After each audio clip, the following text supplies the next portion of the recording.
नमस्कार। बीएनएमयू संवाद में आप सबों का हार्दिक स्वागत है।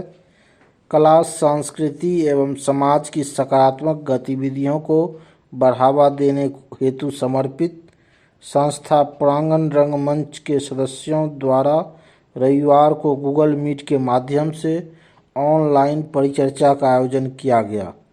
इसका विषय था वैश्विक महामारी कोरोना से बचाव के उपाय और हमारी भूमिका। इस अवसर पर मुख्य वक्ता बीएन मंडल विश्वविद्यालय मधेपुरा के जनसंपर्क पदाधिकारी डॉक्टर सुधांशु शेखर ने कहा कि कोरोना संक्रमण महज एक महामारी का संकट नहीं है, यह जीवन दर्शन एवं सभ्यता संस्कृति का संकट है। यह विकास नीति एवं जीवन मूल्य से जुड़ा संकट है। उन्होंने कहा कि हमें तत्काल तो कोरोना से बचना है और दूसरों को भी इससे बचाना है। आगे के लिए कुछ सुरक्षात्मक उपाय भी करने हैं ताकि आगे ऐसे संकट को रोका जा सके। इसके लिए हमें अपनी जीवन दृष्टि और जीवन शैली में परिवर्तन लाना होगा। हमें सादगी, संयम एवं शुचिता को अपने व्यक्तिगत एवं सामाजिक जीवन में अंगीकार करना होगा।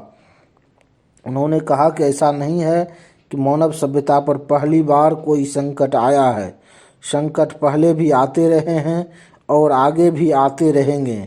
हमें अन्य संकटों की तरह ही कोरोना संकट को भी सुधार के एक अवसर के रूप में लेना चाहिए। हम कोरोना के बाद भी किसी प्रकार की लापरवाही नहीं करें। उन्होंने कहा कि हम कोरोना संक्रमण से सीख एवं सबक लें। हमें संकट का उपचार तो करना ही चाहिए और साथ ही उसका अस्थायी निदान भी ढूंढना चाहिए। हम भोगवादी आधुनिक सभ्यता संस्कृति और भौतिक विकास की होड़ को छोड़ें, अपनी प्राचीन भारतीय सभ्यता संस्कृति और प्रकृति पर्यावरण की शरण में जाएं। प्रांगण रंगमंच के संरक्षक मंडल के सदस्य सुकेश राणा ने कहा कि कोरोना संक्रमण से बचने में हमारी प्राचीन परंपराएं मददगार हो सकती हैं। हम योग एवं आयुर्वेद को अपनाकर कोरोना को दूर भगा सकते हैं। उन्होंने कहा कि विकास के लिए विज्ञान जरूरी है, लेकिन हमें अपनी प्राचीन परंपराओं एवं जड़ों को भी नहीं भूलना चाहिए। हमें प्राचीनता एवं आधुनिकता के बीच समन्वय बनाकर चलना होगा। संरक्षक मंडल के सदस्य राकेश सिंह ने भी कोरोना संक्रमण से बचाव के लिए कई बिंदुओं पर प्रकाश डाला। उन्होंने कहा कि हमें पहले तो स्वयं को बचाना होगा, फिर दूसरों को बचाने के लिए प्रयास करने होंगे। दूसरों को बचाने के क्रम में भी हमें सावधानी रखनी होगी। उन्होंने कहा कि हमें कोरोना पीड़ितों के साथ सद्व्यवहार करना चाहिए और ज़्यादा पैनिक नहीं होना चाहिए। यह देखा गया है कि कोरोना संक्रमित लोगों के घरों में भी अन्य लोगों का रिपोर्ट निगेटिव आता है।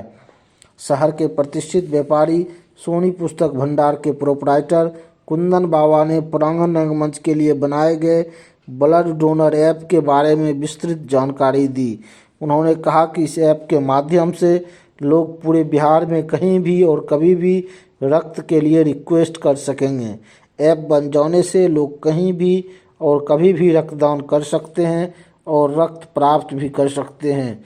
इससे रक्त की कमी से हुई मौत की दरों में कमी आएगी। हम लोगों को असमय मृत्यु की गाल में समाने से बचा सकते हैं। गायक सुनीत साना ने बताया कि डोनेट ऐप में डॉक्टर शालू शुभम के द्वारा बताए रक्तदान से संबंधित जानकारी भी मौजूद है।